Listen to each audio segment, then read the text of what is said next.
அனைவருக்கும் வணக்கங்கள். நாணயங்கள் சேகரிப்பாளர்களுக்கு ஒரு நாணயமான பதிவு. தமிழுக்கும் அமுது என்று பெயர். மகிழ்வித்து மகிழுங்கள். ஒரு ரூபா ஒரு செட்டு போட்டிருந்தேன். 51 காயின் சோல்ட் ஆயிடுச்சு. ரொம்ப நன்றி. இன்னொன்று ப்ரிப்பேர் பண்ண போகிறேன். அது ஒரு வாரத்துக்கு மேலாகும். அதுவும் அவ்வளோ காயின் கிடைக்கணும். அதில் 54 கலெக்ட் பண்ணணும். அதிக விலை கொடுத்து வாங்கி காசு கொடுத்தாலும் அந்த மின்ட்டு கிடைக்காது. 1947 லாகூர் மின்ட் வேணும், 86 ஹைதராபாத் வேணும், 84 ஹைதராபாத் வேணும், 88 நொய்டா வேணும், அது மாதிரி 90 நொய்டா வேணும். இதுமாதிரி காசு 1950 ஒரு காயின் வேணும். காசு கொடுத்தாலும் அந்த மின்ட்டு வாய்ஸை காயின் கண்டிஷனாக வேணும். இருந்தால் தான் அப்படி ஒரு செட்டு போட முடியும். அதுபோக அதில் கமாமரேட்டிவ்ஸ் 2 காயின் வச்சுருந்தேன். 64 ஜவஹர்லால் நேரு, 69 1969 மகாத்மா காந்தி காயின், அது 2 சேர்த்து வச்சுருந்தேன். சரி, ஒரு நம்பர் பிரியப்பட்டு வாங்கிட்டாரு, கொடுத்தாச்சு. அடுத்து வேணும்னா நீங்கள் சொல்லுங்கள், ரெடி பண்ணி தரேன். அதிகபட்சமாக இன்னும் ஒரு 3 செட்டு ரெடி பண்ண முடியும். ஏன்னா ஒரு காயின் 3500 ரூபா. அந்த 1950 ஒரு காயின். அதில் 10 காயின் வாங்கினேன். எவ்வளோ ரேட்டு கொடுத்துருப்போம்னு உங்களுக்கு தெரியும். அதில் ஒரு 6 இந்த இந்த இந்த இன்றைக்கி போட்ட பதிவோட 7 காயின் அதில் சோல்டு. இன்னும் 3 காயின் தான் இருக்குது. மறுபடியும் அந்த 1954 கிடைக்காது. நீங்கள் காசு கொடுத்தாலும் கிடைக்காது. அந்த ஒரு காயின் மட்டும் 51 காயினில் அந்த ஒரு காயின் மட்டும் ரேர். நான் சொன்னால் சில நண்பர்கள் அதை மதிக்க மாட்டேங்கிறீங்க. அப்படியா சார் அப்படி சொல்லி ஒன்று வாங்கி நீங்கள் வச்சுக்கோங்க தயவு செய்து. வணக்கம் நண்பர்களே, வாங்க போவோம். இது ஒரு 50 பைசா கமாமரேட்டிவ் காயின்ஸ். மொத்தம் 10 காயின். 1969 ஒரு மகாத்மா காந்தி நாணயம் 3ஆவதாக வரும். 64 ஹிந்தியில் ஜவஹர்லால் நேருன்னு எழுதினது 2ஆவது வரும். இங்கிலீஷில் ஜவஹர்லால் நேருன்னு எழுதுனது முதல்ல வந்துடும். 64 69 இதுவும் 64. 3ஆவது காயின் 69. இந்த வாரி ஒரு நிமிஷம்.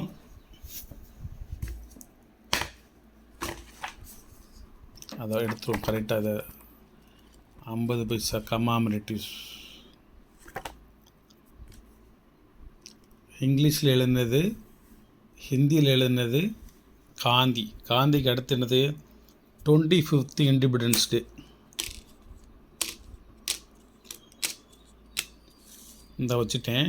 காயின் கண்டிஷன்லாம் பார்த்துக்கணும் என்ன. 25th independence day. அதுக்கடுத்து க்ரவ் மோர் ஃபுட் FAO சீரியல் இந்த இருக்குது. க்ரவ் மோர் ஃபுட்டு காயினை பார்த்துக்கோங்க. இந்த இடத்துல இந்த காயின் தான் பார்த்துக்கோங்க. இது இந்த பக்கம். ஒரு 5ஆவது நாணயம். 6ஆவதாக நேஷனல் இன்டகிரேஷன். அதில் ஒரு நாணயம் காயினை பார்த்துக்கோங்க. National integration 1982. இந்த பக்கம் பார்த்துக்கலாம். 2 சைடுமே நீங்கள் காயின்ற கண்டிஷனை பார்த்துக்கலாம். அது ஒரு 6ஆவது நாணயமாக வைக்கிறேன்.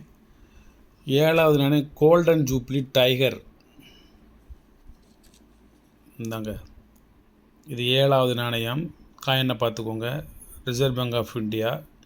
இந்த பக்கமும் பார்த்துக்கோங்க. இது 7ஆவது நாணயம். 8ஆவது நாணயம் இந்திரா காந்தி அம்மையார் 1985. இது 8ஆவது நாணயம்.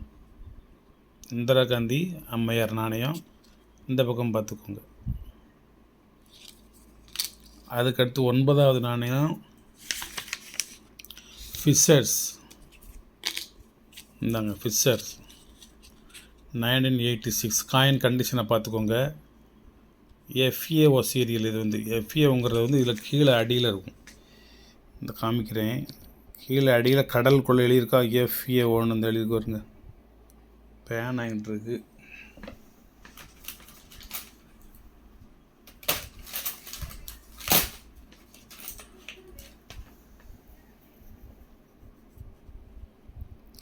போட்டு, வலை, மீன், இதுக்கு பேர் கரவலை.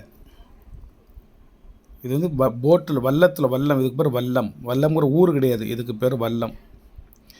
இதை விட குட்டியாக ஒன்று இருக்கும், அதுக்கு பேர் வத்தை, குட்டி வத்தை. குட்டியாக இருக்கிறனால குட்டி வத்தை. கீழே ஒரு மீன், இங்கே ஒரு மீன், இங்கே ஒரு மீன், இங்கே ஒரு மீன், 4 மீன், ஒரு குட்டி மீன், ஒன்று 5 மீன். ஒரு மீனவர், ஒரு மீனவரின் துணைவியார், 2 பேர்.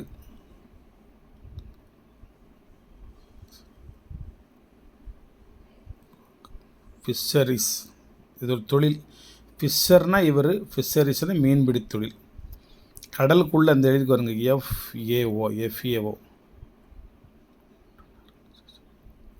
இதுக்கு அப்ரிவேஷன் வந்து ஃபுட் அண்ட் ஆர்கனைசேஷன், இந்த எஃப்ஏஓக்கு. இது ஒரு நினைவு நாணயம். கம்ஸ்டன் அந்த இருக்கா.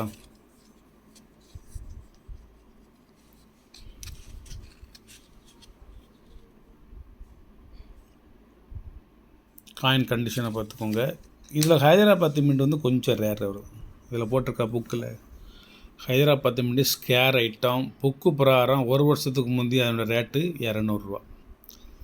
அதுக்கடுத்து இந்த இது இருக்குது, என்னது, 50th இயர் ஆஃப் இண்டிபெண்டன்ஸ். இப்போ 75th இயர் ஆஃப் இண்டிபெண்டன்ஸ் வந்துருச்சு.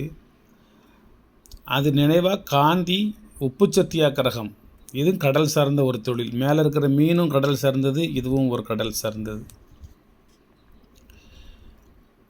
அதில் வந்து பாம்பே, கல்கட்டா ரெண்டுமே ஸ்கேர் ஐட்டமு. பாம்பே இல்லை, கல்கட்டாவும் ஹைதராபாத்தும் ஸ்கேர் ஐட்டமு. பாம்பே, நொய்டாவும் காமன். இது வந்து ஒரு நொய்டா மின்ட். உங்களுக்கு காயின் நல்லா பார்த்துக்கோங்க. ஃப்ரண்ட் பேக்கு பார்த்துக்கோங்க. 10 விதமான நாணயம். இது வந்து 1993 ஹைதராபாத் மின்ட்டு. மின்ட்டை பார்த்துக்கோங்க. 1993 ஹைதராபாத் மின்ட் ஒரு நாணயம். காயின் கண்டிஷனையும் பார்த்துக்கோங்க. கிடச்சது மாதிரி அப்படி வச்சுக்கோங்க, எந்த டச்சும் பண்ணலை. 1993 ஹைதராபாத் மின்ட். Rare coin. ரேர்னால் வெரி ரேர். ஒரு நண்பர் என்னை கூப்பிட்டாரு, கொஞ்சம் காயின் வந்து கிலோ இவ்வளோ தான் சார் ரேட்டு அப்படின்னாரு. எத்தனை கிலோ இருக்குன்னு, 1 டன் இருக்குன்னாரு. சரி, 1 டன் வேண்டாம், ஒரு 10 கிலோ கொடுங்க அப்படின்னு சொல்லி 10 கிலோ வாங்கிட்டு போனேன். அவர் பைத்தியக்கார மனுஷன், நம்ம தான் கெட்டிக்காரன்னு நினச்சி வாங்கிட்டு போனேன். 10 கிலோவை நான், பொண்டாட்டி, பிள்ளையெல்லாம் குடும்பத்தோடு உட்காந்து தேடணும். ஒத்த காயின் கிடைக்கல. Hyderabad mint, Mumbai mint. அதில் ஒரு சில காயின் மட்டும் 97 ஹைதராபாத்து கிடச்சிது. இது ரேர் காயின். இந்த மின்ட்டு வந்து எவ்வளவோ முயற்சி பண்ணியும் கிடைக்கல. இது நான் விலைக்கு தான் வாங்கினேன். எனக்கு வேணும்னு வாங்கினேன். இன்றைக்கி 10 போடுதேன். அதுமாதிரி இந்த ஃபிஷர்ஸ் வந்து உங்களுக்கு ஹைதராபாத் மின்ட்டு வந்து ஸ்கேர் ஐட்டம்னு போட்டிருக்கேன். கல்கட்டா மின்ட்டு என்கிட்ட இல்லை. இது அந்த ஹைதராபாத் மின்ட்டில் ஒரு காயின் கிடச்சிது. இந்த மின்ட்டு உங்கள்கிட்ட இல்லைன்னு அதை வாங்கிக்கோங்கண்ணே. ஹைதராபாத் மின்ட்டை காமிக்கேன். 1986 நான் அலுவலுக்கு சேர்ந்த வருஷம் இது. 1986 ஹைதராபாத் மின்ட்டு. நல்ல குட் கண்டிஷனான காயின். இந்த மீன் தொழிலுக்கு சம்மந்தமாக எனக்கு நிறைய விஷயங்கள் தெரியும். ஒரு அற்புதமாக நாணயம். வேணுங்காங்க வாங்கிக்கோங்க. அதோடு சேர்ந்து ஒரு மும்பை நாணயம் இருக்குது. இது 2ஐயும் கொடுங்கன்னு சொன்னால் கூட ஒரு செட்டாக கொடுத்துருவேன் என்ன தனியாக. வணக்கம், வாழ்த்துக்கள். சப்ஸ்கிரைப் பண்ணுங்கள், ஷேர் பண்ணுங்கள், லைக் பண்ணுங்கள், கமெண்ட் பண்ணுங்கள். மீனவ நண்பர்களுக்கும் வாழ்த்துக்கள். உங்களை நீங்கள் மாற்றிக்கொள்ளாவிட்டால் நீங்கள் வாழ்க்கையில் முன்னேறுவது சிரமம். வத்தை, வல்லம், போட்டு, கப்பல், அது மாதிரி இன்ஜின் போட்டு இதிலெல்லாம் நீங்கள் ஏறினீங்கன்னா கடலுக்குள்ளே நீங்கள் முன்னேறி செல்வீங்க. கடலுக்குள்ளே முன்னேறி சென்று மறுநாள் தொழில் முடித்து திரும்பி வீட்டுக்கு வருவீங்க. அது வாஸ்தவம்தான். வாழ்க்கையில் நீங்கள் முன்னேற வேண்டுமென்றால் நீங்கள் உங்களது எண்ணங்களையும் சிந்தனைகளையும் செயல்பாடுகளையும் மாற்றிக்கொள்ள வேண்டும். என்ன இப்படி சொல்கிறாரு அப்படின்னு நினைக்காதீங்க. நீங்கள் வந்து உங்கள் மீனை வாங்கிக்கின்ற முதலாளிகள் எல்லாம் கோடீஸ்வரர் ஆயிடுறாங்க. வத்தை வச்சுருந்தவங்க வல்லம் வாங்குறாங்க, வல்லம் வச்சுருக்கவங்க போட்டு வாங்குறாங்க, போட்டு வச்சுருக்கவங்க வந்து மின்சார படகு வாங்குறாங்க, மின்சார படகு வாங்குறவங்க கப்பல் வாங்குறாங்க. அந்த முதலாளிகள்லாம் உயர்ந்த அளவு தொழிலாளிகளாகிய நீங்கள் உயர்வதற்கு வாழ்த்துக்கள். ஏனென்றால் நான் நேரடியாக பார்த்து அனுபவப்பட்ட விஷயம், 99% பேர் போதைக்கு அடிமையாக இருக்கீங்க. கேட்டால் நான் கஷ்டப்பட்டு உழைக்கிறோம் சார், கடலுக்குள்ளே போகிறோம், திரும்பி உயிரோடு வந்தால் தான் ஆச்சு, இருக்கிற வரைக்கும் அனுபவிச்சுட்டு போவோம் அப்படின்னு நீங்கள் சொல்கிறீங்க. அது வாஸ்தவம் தான். நான் எவ்வளவோ பேருக்கு சொல்லி ஒரு 10 பேரை நான் திருத்திருப்பேன், அது வேறு விஷயம். எனக்காக வேண்டிய 10 பேர் திருந்திருப்பாங்க, அது வேறு விஷயம். இப்போ என்னை கண்டால் ஓடி ஒளிஞ்சு ஒதுங்கி தெரியாமல் தண்ணி சாப்பிடுவாங்க, அது வேறு விஷயம்.